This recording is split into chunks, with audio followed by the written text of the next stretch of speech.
Nyandro lasa taona lasa koany fiainako tao ny faly ny misaona ny fandimby tamiko tao ny mamy ny mangidy fa ny tena tsy tantiko ny andronandro tananao ny mandany mpiainako sao everinao fa ini rano masoko iny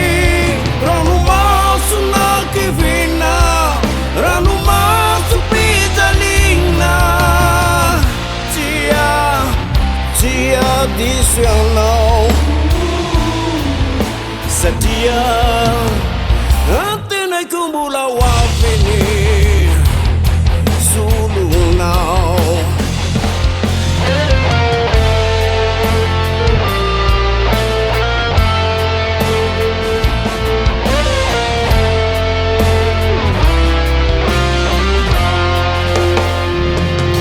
Azanao ny bikanao na ny endrikao kanto metinao andribribena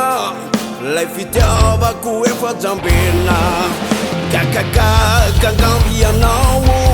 raha ilazako ny amiko efa nisy voninkazo nanazitra ny ditazo sao